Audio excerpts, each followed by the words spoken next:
is Valley News Live at 4. 2 o'clock this morning when they were called to the 600 block of Main Avenue. As you can see, several windows were busted in, at least 6 different businesses. Some of those are Wimmer's Diamonds, Rhombus Guys, Nicole's Fine Pastry, and Salon Duo. Some business owners say they found bricks inside their stores, but none of the owners reported anything to be stolen. Just a short time ago, Fargo police released this picture as a suspect in the case. If you know anything about this case, you're asked to call Fargo police at 235-44. Man is dead after hitting a semi head-on. That crash happened. The driver's name has not been released. A popular bar will have to pay a $500 fine after Fargo police say they've noticed a theme, and all staff have to undergo mandatory server training. Police say they've admitted to drinking in the bar.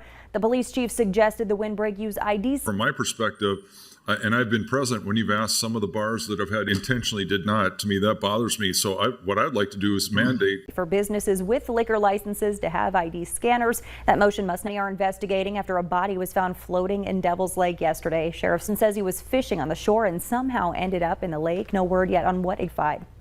Hutch joins us now with a first look at your forecast. Hutch. It's once again windy, it's once again hot, it's once again humid as we look in on our area. First and foremost, that smoke out west in the state capital there. That's good news. The temperatures, bad news. Look at Roseau, 99 sizzling degrees, and it's 92 for your neighbors. Entire area in the 90s, mid-90s. Fargo, Grand Forks, Jamestown, triple digits are visiting the capital city right now as we take a look at the drippiness of the air. Those dew points still in the 70s, and it is just very sticky across our entire area tonight. Here will become a little less gusty late, but it'll remain breezy tonight. Stacy, coming up though, we have a first alert weather day for Friday. We'll have details on that. We're still optimistic about our probabilities of rain over the next few days, and we'll fill you in on all of those refreshingly soggy details. We'll get help from the federal government after this summer's drought ruined crops and thinned herds. U.S. Ag Secretary Tom Vilsack opened up emergency loan counties. This disaster aid comes less than a week after the secretary toured Minnesota farms with Senators Amy Klobuchar and Tina Smith. They say it wasn't experiencing. President Biden is announcing a requirement that nursing home staff must be vaccinated to receive federal funding, and to participate. Vaccinated adults may now need booster shots to fight the rapidly next month for seniors and healthcare workers. 7 million their second dose of the Pfizer or Moderna vaccine. Pending FDA and ACIP approvals, boosters will be available starting the week of September 20th. It will be just as easy and convenient to get a booster shot as it is of the 2 mRNA vaccines against infection drops. Concerned that the current strong protection against severe infection hospital earlier during the phases of our vaccination rollout. Studies do show the vaccine's effectiveness against hospitalizations as relatively vaccinated. The Biden administration will reach a new milestone by the end of the vaccine dose. Meanwhile, the World Health Organization again blasted wealthier countries for moving ahead with booster shot plans. We're planning to hand out extra life jackets to people who already have life jackets while we're leaving other people to drown. Waiting more data before giving booster shot recommendations for minors and those who've received the 1-dose Johnson & Johnson vaccine. Right now, the president is announcing more details about the plans for distributing booster shots. We'll have more on that tonight on Valley News Live at 5. Help is on the way for renters in North Dakota struggling to pay their utility bills. The ND Rent Help program can now help renters with both their rent and utilities. The program has helped more than 7 information on our website, valleynewslive.com. Just click on this story. Students at Minnesota schools have another way of letting authorities know that students can stay anonymous in their tips, and the BCA will work with local authorities and the school district to figure out how to deal with the situation. In case of emergencies, people are still encouraged to call 911.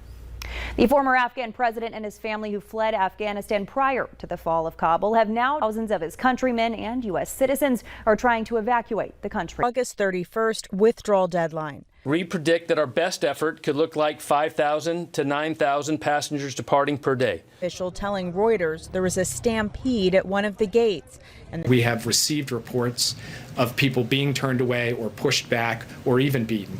We are taking that up in a channel with the Taliban to try to resolve those issues. In the eastern after Taliban soldiers fired into a crowd protesting anniversary of 9/11. anybody in the intelligence business right now here in the United States who doesn't understand we're in a heightened threat position isn't reading the analysis. The Taliban held its first press conference Tuesday, claiming it will respect women's rights. The U.S. joined 46 other countries in a statement saying, we are deeply... we hear what they're saying, but it is their actions that really will define how they address these issues moving forward. The UN says it will remain on the ground in Afghanistan to support programs for women and girls.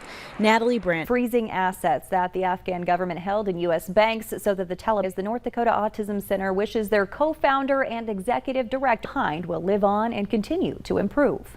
For an inclusive community where they all feel comfortable and, can kind of go about what everybody else does at the same time.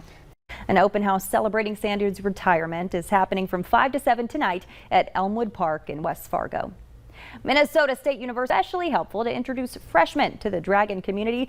It creates an environment and coordinates Welcome Week activities, and she says it's a great icebreaker for students. Put on a better face, that they have it all together and they know exactly what they're doing. None of you do, and that's okay. Environment. Students will be moving into residence halls starting tomorrow. Students should head to the welcome tent off 14th Street South, happening at Concordia College from 5:30 until 8 tonight. The corn will be provided. Concessions are also available for purchase. We'll talk with disaster relief efforts. That story still to come here on Valley News Live at 4. And in weather, a lot going on. It's gusty out there with some of us in the south hitting 40-mile-per-hour gusts well into the 90s, near 100 in Roseau for your highs this afternoon. Still looking good for cooler air heading our way. Oh, and a first solar weather day on Friday.